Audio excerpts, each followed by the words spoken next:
സജിമോൻ ആന്റണി അമേരിക്കയിൽ നിന്ന് ചേരുകയാണ്. ശ്രീ സജിമോൻ ആന്റണി, എങ്ങനെയാണ് ഷെഡ്യൂൾ തയ്യാറാക്കിയിരിക്കുന്നത്? ഇതിന്റെ പൂർണ്ണമായ വിവരങ്ങൾ വന്നിട്ടുണ്ടോ? എപ്പോൾ പ്രധാനമന്ത്രി നരേന്ദ്രമോദി അമേരിക്കയിൽ എത്തും? എപ്പോഴായിരിക്കും ട്രംപുമായുള്ള കൂടിക്കാഴ്ച? ഇവിടെ ശ്രീ മോഹൻ വർഗീസ് വിവിധ വിഷയങ്ങൾ പറഞ്ഞു. ഇതിനപ്പുറമുള്ള ചർച്ചകൾ ഉണ്ടാകുമോ? എന്തെല്ലാം പ്രതീക്ഷകളാണ് ഉള്ളത്? Good morning Manjusha. ഇവിടെ ഇന്ന് രാത്രി, അതായത് ഇപ്പൊ ഇവിടെ 12-ാം തീയതി മോർണിംഗ് ആണ്. ഇന്ന് രാത്രി പ്രൈം മിനിസ്റ്റർ മോദി വരും എന്നുള്ളതാണ് സ്കെഡ്യൂള്. അത് കഴിഞ്ഞ ശേഷം നാളെയും മറ്റന്നാളും, അതായത് ഫെബ്രുവരി 13-ഉം 14-ഉം വാലന്റൈൻസ് ഡേയിലൂടെയുള്ള ആ മീറ്റിംഗിലൂടെ കഴിഞ്ഞിട്ടാണ് അദ്ദേഹം തിരിച്ച് ഇന്ത്യയിലേക്ക് പോകുന്നത് എന്നാണ് നമുക്ക് അറിയാൻ കഴിഞ്ഞത്. നിങ്ങൾക്ക് ഏവർക്കും അറിയാം, പ്രൈം മിനിസ്റ്റർ മോദിയുടെ വിസിറ്റ്, അല്ലെ പ്രൈം മിനിസ്റ്റർ മോദിയുടെ ഒരു ഇമേജ് അമേരിക്കയിൽ എന്ന് പറഞ്ഞ ഒരു റോളർ കോസ്റ്റർ ഇമേജ് ആണ്. 2004-2022 ഗുജറാത്ത് റയോട്ട്സിന് ശേഷം അമേരിക്ക ബാൻ ചെയ്ത വ്യക്തിയായിരുന്നു അന്നത്തെ ഗുജറാത്ത് ചീഫ് മിനിസ്റ്റർ. അതിനുശേഷം 2014 തൊട്ട് വളരെ നല്ലൊരു റിലേഷൻഷിപ്പ് ഉണ്ടാക്കിയെടുക്കാനായിട്ട് പ്രൈം മിനിസ്റ്റർ മോദിക്ക് കഴിഞ്ഞു, അല്ലെങ്കിൽ ഇന്ത്യൻ അഡ്മിനിസ്ട്രേഷൻ കഴിഞ്ഞു എന്നുള്ള കാര്യത്തിൽ ഒരു സംശയവുമില്ല.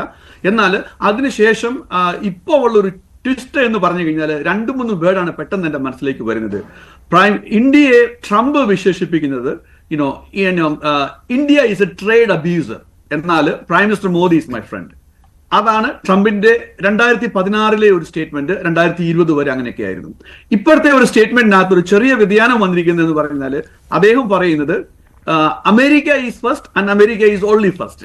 അത് അമേരിക്ക ആ ഒരു സെൻട്രലൈസ് ആയിട്ടുള്ള ഒരു ഇതിലാണ് പോകുന്നത്. അതുകൊണ്ട് തന്നെ ഈ കഴിഞ്ഞ ഇലക്ഷനിലെ ഒരു പ്രധാന മുദ്രാവാക്യമായിരുന്നു താരിഫ് ഒരു മുദ്രാവാക്യമായിരുന്നു, ഇമിഗ്രേഷൻ ഒരു മുദ്രാവാക്യമായിരുന്നു. എനിക്ക് മുമ്പ് സംസാരിച്ച ശ്രീ മോഹൻ വർഗീസ് പറഞ്ഞ ആ ഒരു പോയിന്റിലേക്ക് ഞാൻ യോജിക്കുകയാണ്. കാരണം നമ്മളെല്ലാവരും ഉറ്റുനോക്കുന്നത് കഴിഞ്ഞ ആഴ്ച 104 ആൾക്കാരെ ഇല്ലീഗൽ ഇമിഗ്രേഷനെ ഇന്ത്യയിലേക്ക് വന്ന ആ ഒരു സിറ്റുവേഷനും കാര്യങ്ങളും ഒക്കെ വളരെയധികം കോളിളക്കം ഇന്ത്യയിൽ പാർലമെന്റിൽ ഉൾപ്പെടെയും മീഡിയയിൽ ഉൾപ്പെടെയും പൊതുജനങ്ങളും ഉൾപ്പെടെയും ഒത്തിരിയേറെ കോളിളക്കം ഉണ്ടാക്കിയ ഒരു സംഭവമാണ്. അപ്പൊ അതിനെ പ്രൈം മിനിസ്റ്റർ മോദി എങ്ങനെ ഡീൽ ചെയ്യും എന്നുള്ള ഒരു ആകാംക്ഷ എല്ലാവർക്കും ഉണ്ട്. എന്നാൽ ഇവിടെ നിന്നുള്ള ഒരു പ്രതീക്ഷ എന്ന് പറഞ്ഞു കഴിഞ്ഞാൽ അങ്ങനെ ഒരു ഡിമാൻഡുമായിട്ട് പ്രൈം മിനിസ്റ്റർ മോദി വന്നിട്ടുണ്ടെങ്കിൽ ട്രംപ് ഒരിക്കലും അത് ഇഷ്ടപ്പെടുമെന്ന് എനിക്ക് തോന്നുന്നില്ല. കാരണം ട്രംപിന്റെ സെൻട്രൽ പോയിന്റ് ആയിരുന്നു ഇല്ലീഗൽ ഇമിഗ്രേഷൻ എന്നുള്ളത്. അപ്പൊ ആ ഒരു കാര്യത്തിൽ അദ്ദേഹം ഒരു വിട്ടുവീഴ്ചയ്ക്കും തയ്യാറാകുമെന്ന് എനിക്ക് തോന്നുന്നു. അപ്പോൾ അമേരിക്കയ്ക്ക് മുന്നിൽ ഇന്ത്യ വഴങ്ങുന്നു എന്ന രീതിയിലുള്ള പ്രതിപക്ഷ ആരോപണം ഇവിടെയുണ്ട്, രാജ്യത്തുണ്ട്. അപ്പോൾ അത് തണുപ്പിക്കേണ്ട ആവശ്യം കൂടി ഉണ്ടല്ലോ ശ്രീ സജിമോൻ ആന്റണി. അത് മാത്രമല്ല 18,000-ഓളം ഇല്ലീഗൽ ഇമിഗ്രൻസ്, അവരുടെ ഒരു കണക്കും പറഞ്ഞിട്ടുണ്ടല്ലോ. അവരെ തിരിച്ചെത്തിക്കുവാനുള്ള ശ്രമങ്ങൾ എങ്ങനെയാണ്? ഇതിനെക്കുറിച്ചൊക്കെയുള്ള ഒരു തീരുമാനം ഉണ്ടാകേണ്ടതും ആവശ്യമാണല്ലോ. തീർച്ചയായിട്ടും. അതായത് 104 വന്നെങ്കിൽ അടുത്ത 500 കൂടെ ഓൾറെഡി റെഡി ആയിട്ട് വെച്ചിട്ടുണ്ട് എന്നുള്ളതാണ് നമുക്കറിയാൻ കഴിയുന്നത്.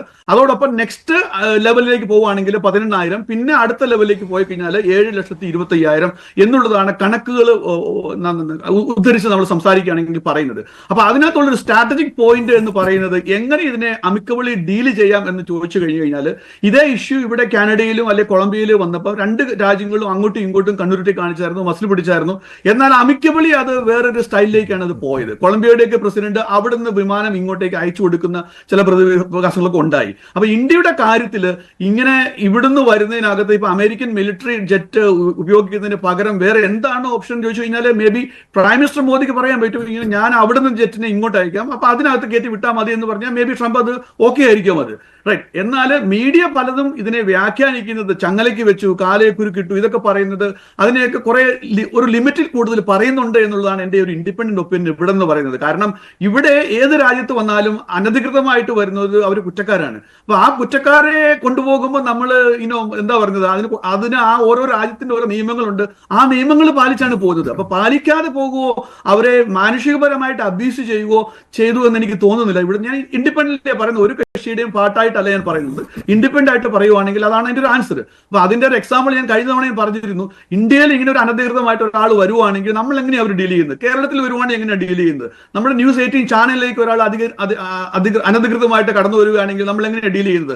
അവരെ നമ്മൾ കയറ്റിയെടുത്ത് ചായ കൊടുക്കുകയാണ് ചെയ്യുന്നത്. സെക്യൂരിറ്റി വിളിക്കും, അവരെ തടഞ്ഞു നിർത്തും, ബ്ലോക്ക് ചെയ്യും. അതാണ് അതിന്റെ നിയമ വഴി എന്ന് പറയുന്നത്.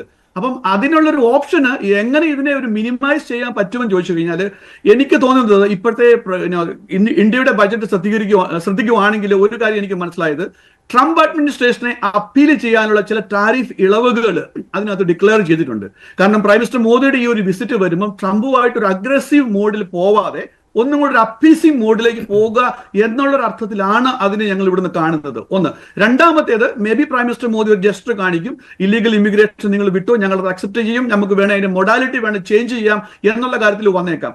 എന്നിരുന്നാലും ഇവിടെയുള്ള ഒരു സെൻട്രൽ പോയിന്റ് എന്ന് പറഞ്ഞാൽ മറ്റ് ട്രേഡ് ഡെഫിസിറ്റും മറ്റു കാര്യങ്ങളും ഒക്കെ പറയുമ്പം അതിനകത്ത് ഇമ്പോർട്ടൻസ് എന്തുമാത്രം വരും എന്നുള്ളത് നമുക്ക് നോക്കിക്കാണേണ്ട വിഷയമാണ്.